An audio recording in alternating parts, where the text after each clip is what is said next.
lots of voters say that Europe is just a financial drain. Could you give an example of something that you have done which has had direct benefit for Londoners?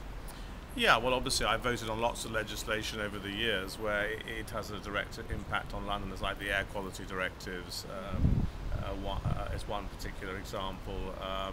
We've had a recent thing in the European Parliament on the issue of capping of roaming charges, where before that you could go abroad during the summer, and many Londoners travel abroad during the summer holidays, and they came back and they found they were being ripped off.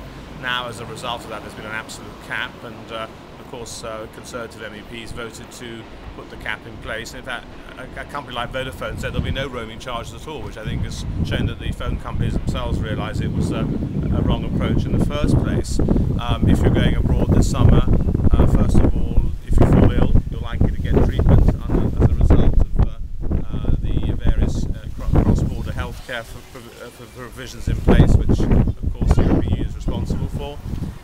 If you book a ticket on an airline, the fact they have to actually publish the real price rather than some spurious price they make up, or if the plane doesn't show and they cancel without a good reason, you have to get compensation. Those are the kind of examples in terms of consumer protection rights where the ordinary member of the public can directly relate to the kind of legislation we're passing in the European Union. But of course, many of the things we do don't impact directly, they're more indirect. Things like the technical legislation to do with the environment, to do with consumer safety and so on, they're kind of rather technical and people don't actually follow it in close detail.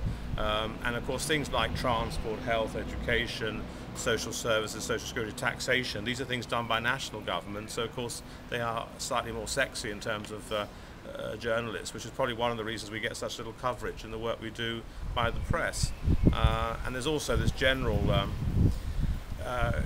compact and sort of almost conspiracy by the press in this country never to give as much coverage, and if there's an issue to do with Europe or European legislation, they will immediately go for the Europe minister in the government, particularly in London where you can get hold of ministers easily, or the shadow minister, and they don't go to the MEP who's been involved with that particular dossier or report. So we have to fight against that, and also there are very few of us. There's only going to be 8 MEPs for a city of 7 million people, so we are extremely thin on the ground in terms of actually reaching out and connecting with the public. So the public say, what are MEPs for? We don't know who they are, we can't identify them. Well, that's true. It's very difficult when you represent 1 million people.